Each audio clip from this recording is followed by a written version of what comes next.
नमस्कार, स्वागत है आप सभी का सारा समय पर। मैं हूं आपके साथ मनीष चौहान। आज हमें जनपद उधम सिंह नगर के जसपुर विधानसभा क्षेत्र। अगर बात करें जनपद उधम सिंह नगर की, जनपद उधम सिंह नगर में 9 विधानसभा सीटें 2017 में, जिसमें से 8 सीटों पर भाजपा का कब्जा था। एकमात्र जसपुर विधानसभा क्षेत्र में कांग्रेस का कब्जा था। हमारे साथ में यहाँ जनता मौजूद है। जनता के साथ साथ पूछेंगे उनसे, सवाल जानेंगे उनसे कितना विकास हुआ है पिछले 4.5 सालों में। उससे पहले हमारे साथ में कुछ क्षेत्र के जनप्रतिनिधि मौजूद हैं, उनसे परिचय कर लेते हैं। हमारे साथ मौजूद हैं भाजपा से शीतल जोशी जी, स्वागत है आपका। हमारे साथ पड़ोसी ग्राम प्रधान भी मौजूद हैं, सुखदेव सिंह, स्वागत है आपका। हमारे साथ कांग्रेस से मोहम्मद आरिफ भाई मौजूद हैं, स्वागत है आपका। और हमारे साथ आम आदमी पार्टी से डॉक्टर यूनुस चौधरी जी मौजूद है, स्वागत है आपका। उससे पहले जनता है, जनता से सबसे पहले हमारे साथ में महिलाएं हैं, महिलाओं से बात कर लेते हैं कि कितना विकास पिछले 4.5 सालों में हुआ है, क्या क्या वादे सरकार ने करे हैं, किन किन बातों पर सरकार अपना खरा उतरती है, क्या दिक्कतें हैं, कितनी परेशानी का सामना करना पड़ता है महिलाओं को। बहुत दिक्कत है हमको। एक तो नहीं सड़कें नहीं है, और एक हमारी ग्राम सभा नहीं है। भाग भाग के हम परेशान हो गए हैं। बच्चे हमारे पढ़ाई वाले वो बेकार हैं। हर 5 साल में चुनाव आते हैं, वोट देते हैं, नेता आते हैं वोट मांगने, क्या आश्वासन देके जाते हैं? और कुछ भी नहीं देके जाते, ऐसे ही अपना देख तो खा के हमको और भाग जाते हैं। जसपुर के भोगपुर टाइम की अगर बात करें तो 7 से 8 हजार वाले आबादी वाले इस क्षेत्र में खुद की ग्राम सभा न होने के कारण ये यहाँ के लोग जो सरकारी सुविधाएं उससे वंचित रहते हैं। नेता आते हैं हर 5 साल में, सिर्फ 2 ही बार अपने मतों का प्रयोग करते हैं, विधानसभा चुनाव में, लोकसभा चुनाव में आते हैं, लेकिन उसके बाद में सिर्फ वोट बैंक के यहाँ राजनीति करके उसके बाद चले जाते हैं, उसके बाद कोई आगे नहीं देता। हमारे साथ में यहाँ जनता ही मौजूद है, बात करते हैं। क्या नाम है आपका? मैं कुलदीप सिंह हूँ। कितनी समस्याएं आती हैं लोगों को, क्या क्या परेशानी है, क्या आप जो 4.5 साल में विकास हुए उससे संतुष्ट हैं? नहीं, अगर विकास की बात की जाए, लेकिन हमारे यहाँ कुछ टॉपिकल मामला है क्षेत्र का जिसकी वजह से विकास पूर्ण रूप से नहीं हो पाया है। लेकिन विकास की बात की जाए तो भारतीय जनता पार्टी ने जो विकास किया है, शायद 70 सालों में जो आज तक कांग्रेस की सरकारों में नहीं हुआ, वो हमारी भारतीय जनता पार्टी ने किया है। विकास की बात करें, क्या क्या विकास कर रहे हैं? लेकिन बहुत सारी सीमा सुरक्षित हुई है और जवानों के लिए बहुत सारी योजनाएं हैं। जैसे अपने अगर विमानों की बात की जाए तो जो विमान नहीं थे जिस वजह से, तो आज मोदी जी के आने से अच्छे मतलब कि हमारी सेना को विमान मिला है यहाँ पे पिछले 4.5 साल में। जबकि यहाँ का जो मौजूदा विधायक है वो कांग्रेस आदेश चौहान जी हैं, लेकिन उन्होंने यहाँ पे कोई 4.5 साल उनके ऐसे नहीं, कुछ कोई भी कार्य नहीं किया। एक भी कार्य उनका ऐसा नहीं है जो जनता के सामने, जनता ये सामने सके कि आदेश चौहान जी ये कहें कि हमने यहाँ पे कोई कार्य किया। कोई भी कार्य उनके द्वारा नहीं हुआ है। जबकि जहाँ तक ग्राम सभा वाली बात है, तो ग्राम सभा में हमारे जो है पार्टी के वरिष्ठ नेता शीतल जोशी जी बैठे हुए हैं, वो उसमें लगे हुए हैं, और उस फाइल को जो है माननीय मुख्यमंत्री पुष्कर सिंह धामी जी को जो है दे दिया गया है, और जो है उन्होंने आश्वासन भी दिया हम लोगों को। और अभी जो जहाँ भी आप चल रहे हैं, अभी आपकी जो गाड़ियाँ निकल आई हैं, वो सारे जो खरंजे लगे हुए हैं जो अभी तक लगे हैं, वो सारे हमारे भाजपा ही की देन है। डॉक्टर सुरेंद्र सिंह जी द्वारा वो अभी खरंजे लगाए, और हमारे विधायक हमारे नहीं है, उसके बावजूद भी कम से कम 3 से 4 किलोमीटर खरंजा फिर भी लगा। जबकि एक मौजूदा विधायक ने इसके बावजूद भी एक खरंजा नहीं लगाया, कहीं खरंजा लगा ही नहीं है। वर्तमान में जो विधायक है उन पर आरोप लग रहा है। हमारे साथ में कांग्रेस के यहाँ मौजूद है, उनसे पता करते हैं आखिर क्या समस्या है जिस वजह से यहाँ के क्षेत्र का विकास नहीं हो पाया। जी आरिफ भाई, मैं आपसे एक बात बताना चाहता हूँ कि ग्राम सभा के लिए हमारे विधायक जी ने 3 बार विधानसभा में मुद्दा उठाया, ठीक है। तो जहाँ तक ये भाजपा की बात करते हैं कि पुष्कर सिंह धामी ने ये काम करा है, तो सबसे पहले चीज़ तो ये है कि पूरा प्रदेश बेरोजगार है, ठीक है। और रोजगार देने का काम जो इन लोगों ने करा है सिर्फ मुख्यमंत्री को दिया है। 3 मुख्यमंत्री बदले और रोजगार पे और बेरोजगारी के नाम पे बिल्कुल जीरो है। अगर ये खुद ही अपनी वाहवाही करेंगे तो इसके अलावा कुछ नहीं होता। ये तो जो बैठे हैं ये भाजपा के कार्यकर्ता बैठे हैं। आम जनता से पता करिए कि आम जनता कितनी परेशान है। भाजपा पर आरोप लगा रहे हैं कांग्रेस से, क्या कहना है आपका? कांग्रेस का काम आरोप लगाने का, वो आरोप लगाएगी, लेकिन हमारा काम करने का है। हमने क्षेत्र में इतने काम किए हैं कि जो लगता है कि पिछले टाइम में कांग्रेस के विधायक भी रहे हैं, कांग्रेस के जनप्रतिनिधि रहे हैं, उन्होंने नहीं कर पाए होंगे। हमारे यहाँ सड़कें भी बनाई हैं। जब माननीय कोश्यारी जी सांसद थे तो उनकी सांसद निधि से भी यहाँ सड़कें बनी हैं। और जो बीच में जंगल की सबसे बड़ी समस्या थी कि जंगल में सड़क नहीं बन पा रही थी, उसके लिए वन विभाग को पैसा दे करके हमने लगभग 1.5 से 2 किलोमीटर खड़ंजा यानी कि बजर फुट डलवा के उसको निर्माण कराया था। लोगों को चलने में काफ़ी राहत मिली। उसके बाद बहुत सारी चीज़ें होती हैं, लाइट की व्यवस्था कराना या स्कूलों की व्यवस्था कराना या सामुदायिक भवन की व्यवस्था कराना, यहाँ मान लीजिए चिड़ियाघर की स्थापना कराना सबसे बड़ी उपलब्धि। अगर चिड़ियाघर आएगा तो यहाँ सड़कें भी बनेंगी और जू का जो हमारा कॉर्बेट पड़ता है उसके लिए यहाँ हमारे जो द्वार होता है उसको खुलवाने के लिए मेरा प्रयास रहा, उसमें जो है आज वो खुलने की तैयारी में, उसके लिए वो जो गाइड करते हैं जो उन लोगों को जो घुमाने के लिए ले जाते हैं, अब उससे रोजगार भी मिलेगा, यहाँ के लोग काम करेंगे, उसमें जसपुर के लोग भी करेंगे।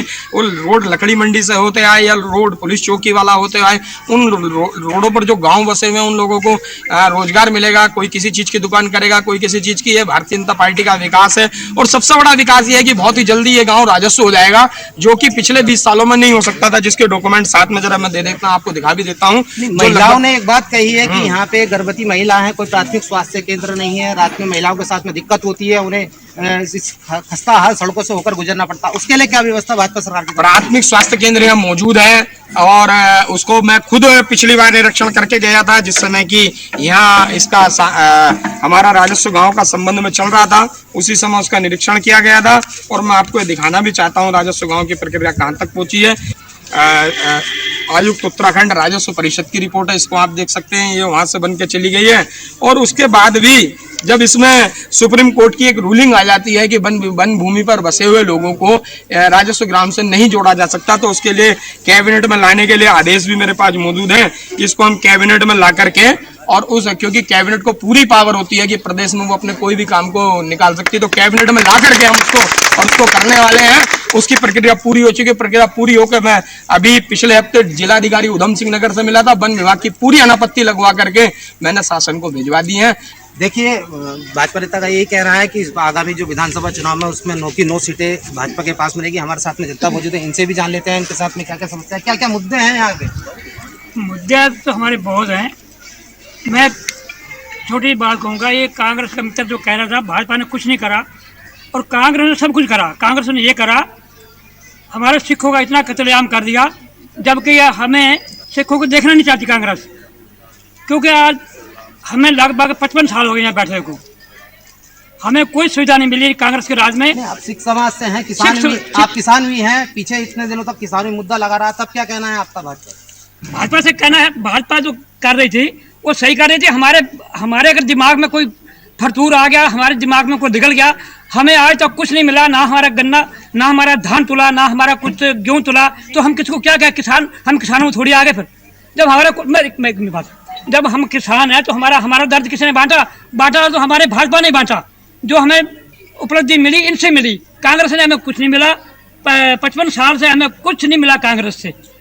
लगभग 1 साल तक किसान जो है वो सरकार के खिलाफ बैठे रहे विरोध में कृषि कानून को लेकर, तो उस पर आपका क्या? अब हम ये कहेंगे भी किसान जो कृषि बिल में बैठे रहे, अब जो गुमराह करने वाले थे वो कांग्रेस वाले थे और दूसरी पार्टी थी, ये हमारे हक में आ रहा था।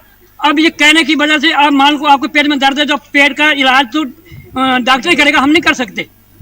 अब ये इनकी मंशा थी भी ये देश को आगे ना चला जाए, देश आगे बढ़ ना जाए, इसलिए इन्होंने सब पार्टियां मिलके और इन्होंने ये षड्यंत्र रचा भी हमें इसको, हमारा ये कानून गलत है। गलत क्यों होता? गलत नहीं है कानून सही, अपनी जगह सही पे, मगर अब जब मरने लगे लोग, मारकाट करने लगे, तो अब वापस हो गया।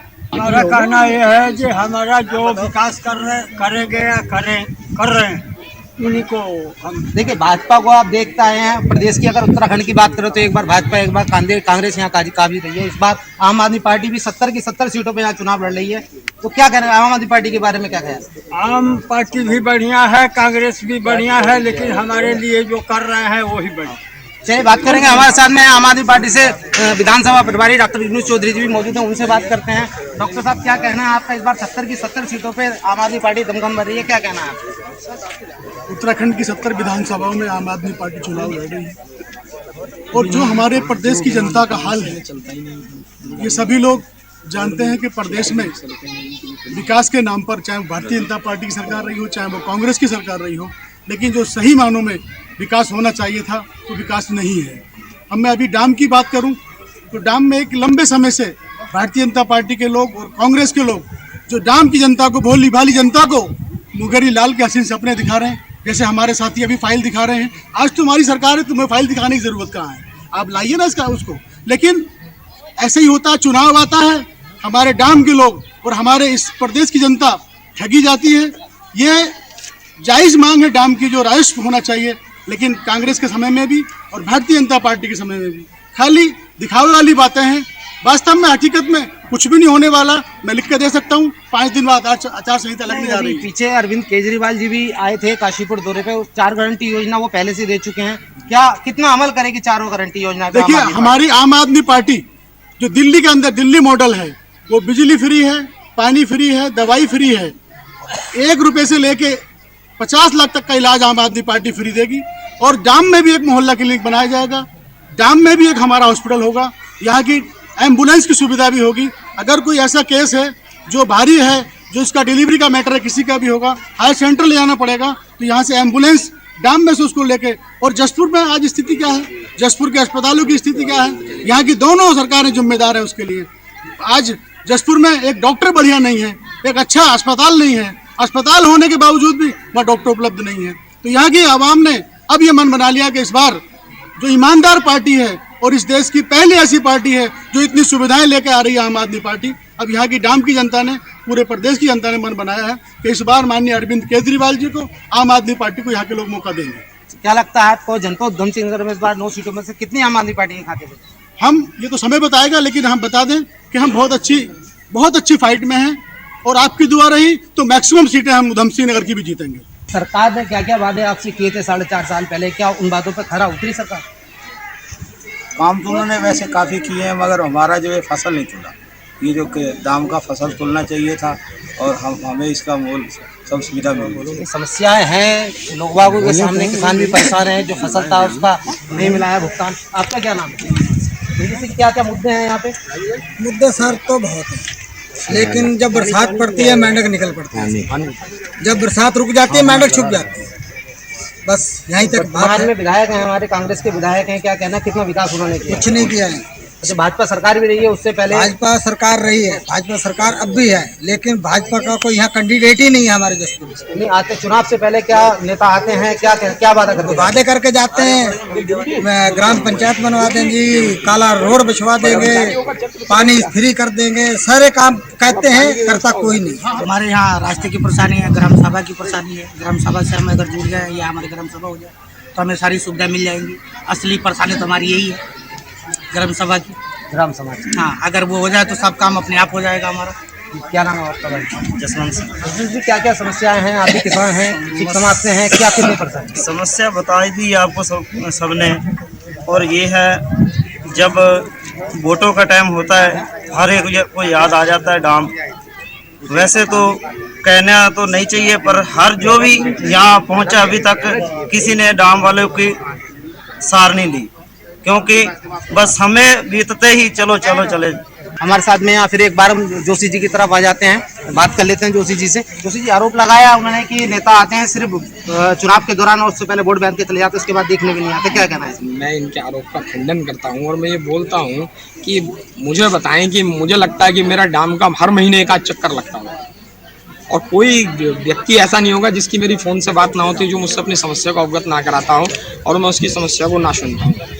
और ज़्यादा दूर नहीं होता उनको लिए, बराबर में प्रधान जी बैठे हैं, कुछ समस्याएं प्रधान हल कर देते हैं, कुछ हमारे कार्यकर्ता हैं जो मौजूद होते हैं वो भी हल करते हैं। लेकिन कुछ समस्याएं ऐसी होती हैं जिसको ना तो सत्ता हल कर पाती है, ना कि उसको कोई अधिकारी हल कर पाता है। न्यायालय के संबंध में होती है तो उसको न्यायालय ही कर पाता है। तो वो ऐसी समस्या आ जाती है, आदमी उसको भी कहता है कि उसको नेता कर पाए। तो मुझे नहीं लगता कि न्यायालय के सम्मान होने के बावजूद हम लोग कहीं न्यायालय के चीज में हस्तक्षेप करें। चलिए, हमारे साथ में यहाँ पड़ोसी ग्राम प्रधान सुखदेव सिंह भी मौजूद है, उनसे भी जानते हैं। वो अक्सर इस क्षेत्र में दौरा करते रहते हैं, काफी प्रयास इनके द्वारा किया गया है कि इस क्षेत्र का भला हो जाए। उनसे भी जान लेते हैं क्या यहाँ की समस्या। जी प्रधान। समस्या तो यहाँ पे बहुत है, पर ये चुनावी साल आ गया है, अब हल्के हल्के जो वो चुनावी मेंढक हैं वो आने शुरू हो गए हैं। मैं तो बहुत खुल करके बोलूंगा, जब मंच मिला है तो खुल के बोलने में कोई दिक्कत नहीं है। मैं किसी पार्टी की चाटता भी नहीं कर रहा हूँ कि मैं कांग्रेस से या बीजेपी से, मैं खुद बीजेपी से हूँ। हमने आज तक 18 साल की उम्र से जब से वोट डाला तो बीजेपी को वोट डाला है। ये लिफाफे दिखाने से कोई चुनावी वादा पूरा नहीं होता आपका।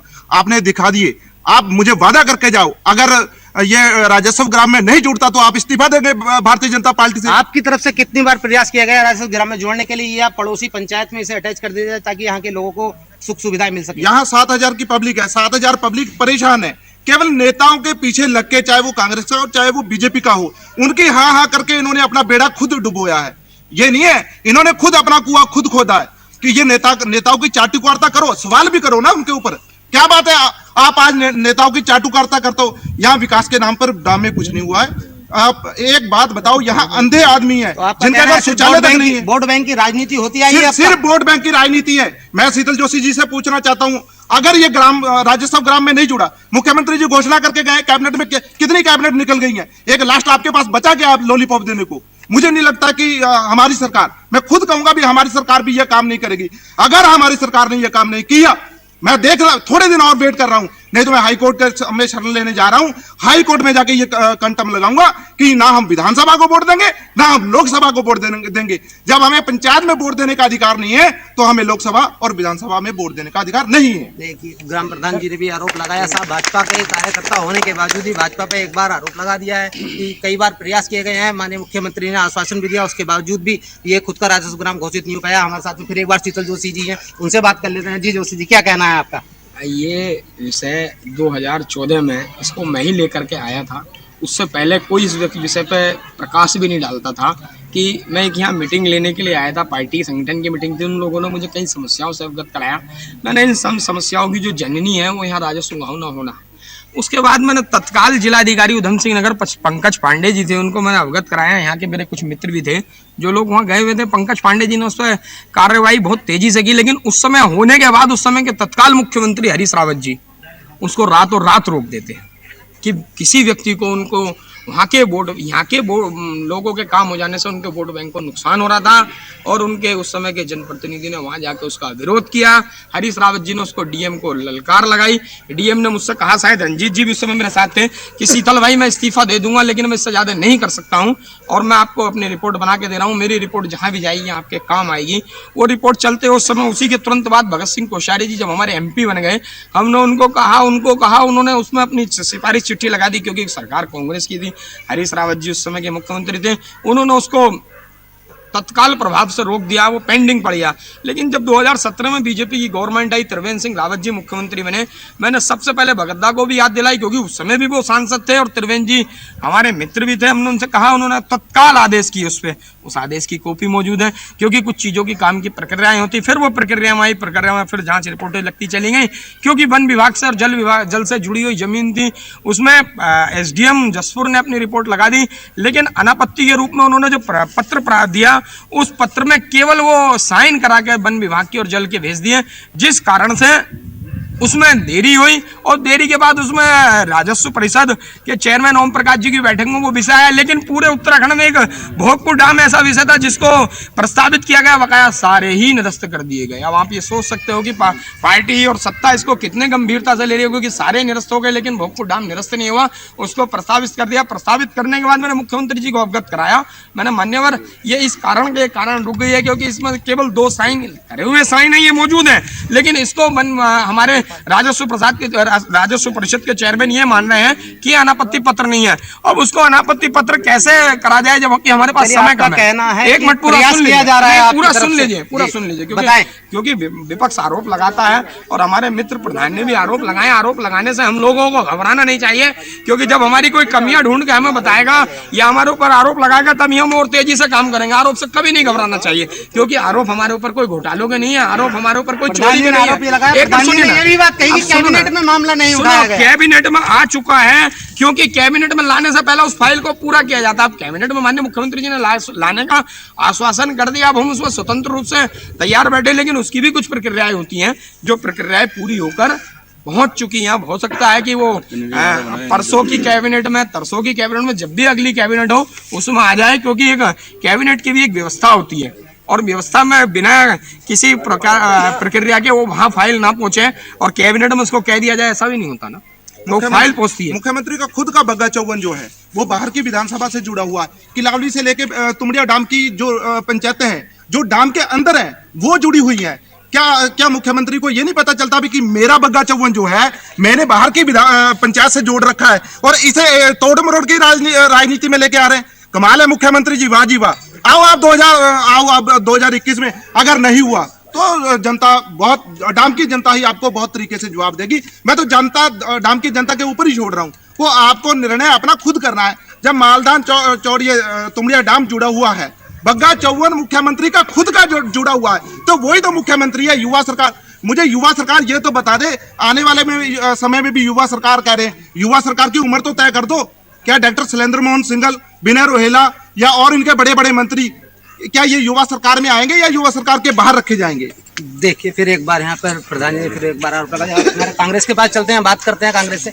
इस बार कांग्रेस फिर से दाव मार रही है, किन किन मुद्दों को लेकर इस बार कांग्रेस चुनाव मैदान में? सबसे पहले तो मैं आपको एक बात बताना चाहता हूँ, जो ये लोग बोले ना कि इस एरिया में कुछ नहीं करा, तो विधायक जी ने 3 बार विधानसभा में सदन में जो है मुद्दा उठाया भोगपुर डैम का कि राजस्व में जोड़ा जाए, ठीक है। 37 विधायक जी ने इस एरिया में नल दिए और 4 से 5 खड़ंजे विधायक जी ने यहाँ लगवाए। तो जहाँ विधायक जी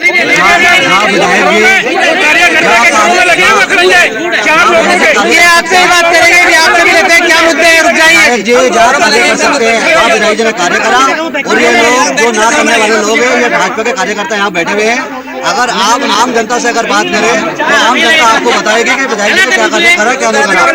और पहले के विधायक अगर विधायक से मिलने के लिए जाते थे तो मुझे ऐसा लगता था कि जैसे डीएम से मिलने के लिए जा रहे हैं, डीएम से मिलने के लिए 2 घंटे खड़ा होना पड़ता था, उसके बाद विधायक का नंबर आता था मिलने का। और आज ये जो विधायक जनप्रतिनिधि हमारे बने हैं, ये समझ लीजिए कि इतना तेज है कि कोई जाने से पहले मुलाकात उनकी हो जाती है और जनता के कार्य के लिए हमेशा तत्पर रहते हैं। और 50 बार तो मैं खुद विधायक जी के साथ इस एरिया में आया हूँ, और प्रधान जी बैठे, प्रधान जी भी बता दें कि इस एरिया में कार्य हुआ नहीं हुआ। और आपका यहाँ जो मंदिर है, मंदिर में भी उसके खड़ंजा बनाने के लिए मंदिर के लिए पैसा दिया गया है। भोगपुर डैम को तो कांग्रेस सरकार ने भी नहीं जोड़ा ना, हरीश रावत की सरकार रही है। हरीश रावत के सरकार के समय भी यहाँ लोग रहे हैं, वही डामा वही लोग हैं। क्यों हरीश रावत ने अगर जोड़ना चाहते तो आज आप चुनावी वादा करेंगे, आप भी, हमें पता भी आप चुनावी वादा करेंगे। अगर आप जोड़ना चाहते तो पहले भी जोड़ सकते थे। अगर बीजेपी सरकार ने आज नहीं जोड़ा तो आने वाले समय में ऐसा मान लो बीजेपी सरकार बनती है, तो अगर आज नहीं तो हम आपसे आगे क्या उम्मीद करेंगे? हम हरीश रावत से भी उम्मीद नहीं करेंगे। तो कहने का तात्पर्य है प्रधान जी, आप कहना चाहते हैं कि कोई भी पार्टी हो, भाजपा हो या कांग्रेस हो, सिर्फ वोट बैंक की राजनीति करके यहाँ से चले जाते हैं। हाँ, वोट बैंक की राजनीति कर रहे हैं ना, जोड़ नहीं रहे इस बात को, क्योंकि ये एक चुनावी मुद्दा है। चुनावी मुद्दे को इस समय लास्ट में आकर के, या अब डाम का रास्ता आपको दिख गया ना, सभी नेताओं को दिख गया।